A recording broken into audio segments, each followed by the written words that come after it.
बिस्मिल्लाहिर्रहमानिर्रहीम। बोलते कालम के साथ मैं आमिर रज़ा खान। और चीन ने कह दिया कि अमेरिका आग के साथ खेल रहा है। ये आपने हमस की बात नहीं है। और मैं आपसे कह रहा हूँ कि अभी फार ईस्ट के अंदर बहुत सारी जगहें ऐसी हैं जहाँ पर नया तनाज़ा खड़ा होना है। और ये इसी तनाज़े के तनाज़र में कल चीनी वज़ारत ख़ारजा ने यह बयान जारी किया और उन्होंने कहा कि अमेरिका आग से खेल रहा है। हुआ ये कि एक फ़ौजी मशक़ें हैं जो कि अमेरिका और फ़िलिपाइन मिलकर कर रहे हैं। बल्केतान उनको कहा जाता है, कंधे से कंधा मिलाकर। इसका अगर उर्दू में तर्जुमा किया जाए तो यही बनेगा। बल्केतान जो मशक़ें हैं इसमें बिल्कुल ताइवान के साथ की सरहद पर यह मशक़ें की जा रही हैं। और उसका मकसद ये है कि मेरीन्स की हिफाजत कैसे की जा सकती है, समुद्री कार्रवाइयाँ कैसे की जा सकती हैं, दहशत गर्दी से कैसे निपटा जा सकता है। लेकिन चीन इसको दूसरे तनाज़र में ले रहा है। चीन ताइवान के मामले में कोई दूसरी बात सुनने को तैयार नहीं है। कल इसीलिए इतना सख्त बयान जो है चीनी वज़ारत ख़ारजा के तर्जुमान ने जारी किया कि अमेरिका आग से खेल रहा है और ये किसी को महंगा पड़ सकता है। इससे जो है मज़ीद कशीदगी में इजाफ़ा होगा। ये भी एक मसला है कि इन मशक़ों में पहली मरतबा जापान के फ़ौजियों को भी शामिल किया गया है। चीन को इस पर भी इतराज़ है। चीन के जापान के साथ बहुत सारे तनाज़ात अभी भी हल तलब हैं। और इन तनाज़ात की मौजूदगी में जापान को फ़ौजी मशक़ें कराना और इसमें शामिल करना बल्केतान में मैं ये समझता हूँ कि बहुत जल्द चीन और अमेरिका यहाँ पर होंगे। देखें, चीन जो है आहिस्ता आहिस्ता अपनी क़ुव्वत का मुज़ाहरा करना शुरू हुआ है। सबसे पहले उसने अपने हमस के मामले पर मिडल ईस्ट को इत्माद में लेना शुरू किया है। यही वजह है कि मिडल ईस्ट के अंदर मुत्तहिदा अरब अमारात और सऊदी अरब समेत बहुत सारे ममालिक के साथ चीन ने अपने रवाबत बढ़ाए हैं। वो तजारती के साथ साथ अस्करी रवाबत में भी इजाफ़ा चाह रहा है, क्योंकि उसको पता है कि इस वक्त ये तमाम अरब जो हैं ये अमेरिका से ख़ाइफ़ हैं कि अमेरिका उनकी हिफाजत नहीं कर सका। दूसरी तरफ पासदारान इनकलाब ने भी ये धमकी लगाई है कि अगर अब हम पर हमला हुआ तो फिर जितना तेल है वो सब जला दिया जाएगा, यानी तेल के तमाम ज़खायर पर हमला किया जाएगा और फिर तेल की तजारत को ख़त्म समझें। ये वो पॉइंट है जिस पर आपने हरमज़ में अमेरिका का रहना और फंसे रहना जो है चीन के मफाद में है। लेकिन दूसरी तरफ अमेरिका ने एक शरारत की है और वो फ़िलिपाइन के साथ बल्केताइन के नाम पर एक फ़ौजी मशक़ें जो हैं उनका आगाज़ किया है और उसमें जापान को भी बुला लिया है। आज से इन मशक़ों का आगाज़ होगा और अगले 5 रोज़ तक ये मशक़ें जारी रहेंगी। इन फ़ौजी मशक़ों में क्योंकि ताइवान के साथ हो रही हैं तो ताइवान पर चीन हमेशा अपना हक़ जमाता है या अपना हक़ दिखाता है। उसके ख़्याल से ये चाइनीज़ ताइपे है जिसको इस साजिश के तहत अंग्रेज़ों ने ताइवान में तब्दील किया और वो चाइना का बहुत पुराने हज़ारों साल से चाइना का ही हिस्सा है और इसको वापस चीन में शामिल होना चाहिए। यहाँ पर मैं फिर आपसे बात करूँगा कि दुनिया की दूसरी बड़ी आबी गुज़रगाह या दुनिया की सबसे बड़ी आबी गुज़रगाह जो तिजारत के हवाले से समझी जाती है आबने मलाक्का, वो भी इसी के साथ है। तो इससे ये नज़र आता है कि ये कशीदगी जो है आहिस्ता आहिस्ता मज़ीद इसमें इजाफ़ा होता चला जाएगा। फार ईस्ट के इस एरिया के अंदर चीन के इंटरेस्ट हैं, चीन का सरहदी तनाज़ात हैं जापान के साथ, ताइवान के साथ। इसी तरह अमेरिका वहाँ पर अपनी जो है प्रेजेंस जो है वो दिखा रहा है या अपनी मौजूदगी को जो है वो इन फ़ौजी मशक़ों के ज़रिए दिखा रहा है, जिस पर तशवीश का इजहार किया गया है। और चीन ताइवान के करीब होने वाली इन फ़ौजी मशक़ों को अपनी खुद मुख्तारी के ख़िलाफ़ समझ रहा है। यही वजह है कि उसने इन मशक़ों पर सवाल उठाया और कहा है कि आग से खेल रहा है। बात तो सही की है उसने, आग से खेल रहा है। और ये मशक़ें जो हैं इनमें तकरीबन 17,000 फ़ौजी जो हैं वो हिस्सा ले रहे हैं। Command and control centres co operative किया जा रहा है। मुख्तलिफ़ किस्म की फ़ौजी स्किल्स जो हैं उनका मुज़ाहरा किया जाएगा और उनका आपस में तबादला किया जाएगा।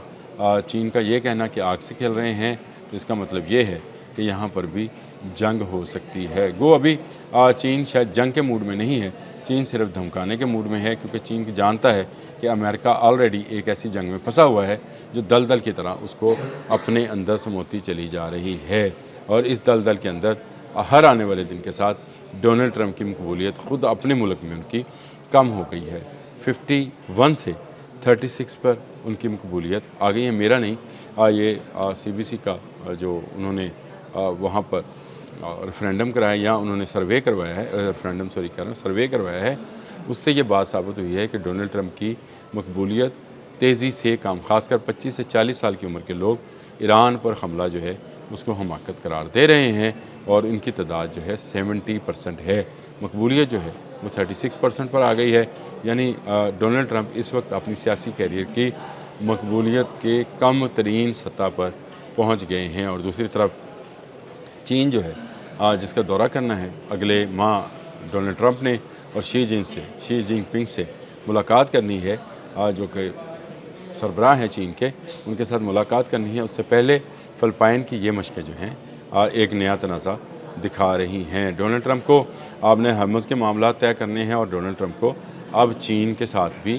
معاملات تجارتی اور عسکری جو ہیں وہ طے کرنے ہیں، تو اس لیے ان کو تحمل کا مظاہرہ کرنا چاہیے۔ میں جو یہ بار بار کہتا ہوں کہ ان کو ایران کے جو ساتھ ہے ضرور مذاکرات کو کامیاب بنانا چاہیے، یہ ان کے لیے بہتر ہے تاکہ تجارت کھلے۔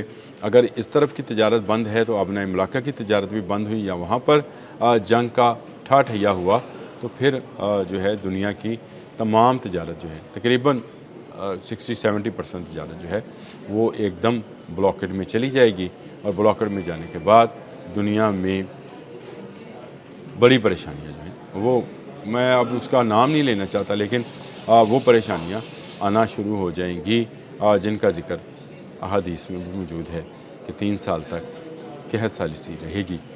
یہ قحط سالی کھاد نہ ہونے کی وجہ سے بھی ہو سکتی ہے، اور خوراک کے نہ ہونے کی وجہ سے بھی ہو سکتی ہے، زیادہ بارشوں کی وجہ سے بھی ہو سکتی ہے، تیل کے جلنے سے پیدا ہونے والے کاربن سے بھی ہو سکتی ہے، یہ مختلف اس کی وجوہات ہو سکتی ہیں۔ میں اس کو ان معاملات پر نہیں لے کے جاتا، لیکن یہ بات تو طے ہے کہ حدیث میں موجود ہے کہ دجال کے آنے سے پہلے 3 سال تک قحط سالی رہے گی، تبھی تو وہ آ کر کہے گا زمین سے اگاؤ، اگ جائے گی، تجارت چلاؤ اور چل جائے گی، کسی ملک کا تنازع ہے تو اس کو حل کرائے گا اور خود کو مسیح الدجال کہے گا۔ ان سارے معاملات کو آپ اپنے سامنے رکھا کریں۔ انٹرنیشنلی بہت تیزی کے ساتھ معاملات جو ہیں بگڑتے چلے جا رہے ہیں، بہت تیزی کے ساتھ معاملات جو ہیں وہ آؤٹ آف کنٹرول ہوتے چلے جا رہے ہیں۔ اس آؤٹ آف کنٹرول ہونے سے بچنے میں میرا خیال ہے سب سے بڑا کردار جو ہے امریکہ کو ادا کرنا چاہیے، کیونکہ امریکہ وینزویلا سے شروع ہونے والی جنگ کو آپ نے حمص تک لے کے آیا ہے، اور آپ نے حمص میں اب اپنی ہر درمی دکھا رہا ہے بلاکڈ کر کے۔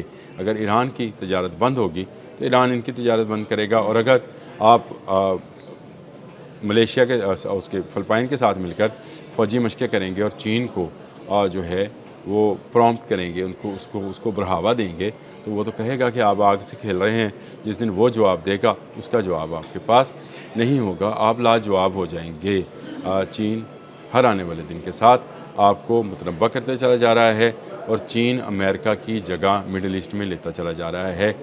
کلیش آف انٹرسٹ جو ہے امریکہ اور چین کا بڑھتا چلا جا رہا ہے۔ یہ کلیش آف انٹرسٹ جو ہے کسی بڑی جنگ کا پیش خیمہ بھی ہو سکتا ہے۔ تیسری عالمی جنگ ایٹمی دھماکے سے شروع ہوگی، یاد صرف اس لیے دلاتا ہوں کہ دوسری جنگ عظیم ایٹمی دھماکے سے ختم ہوئی تھی، تیسری نے اس سے شروع ہونا ہے، اور اس کے بعد تباہی و بربادی ہوگی۔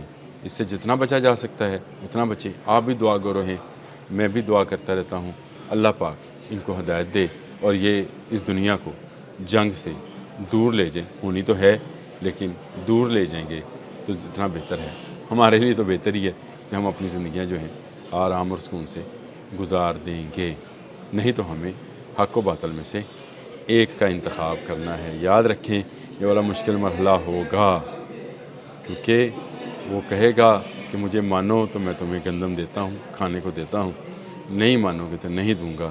یہ ایسا مرحلہ ہوگا، بہت سو کے ایمان جو ہیں ڈاواڈول ہو جائیں گے۔ اللہ پاک ہمیں اس سے محفوظ رکھیں۔ اب تک کے لیے اتنا ہی، اللہ حافظ۔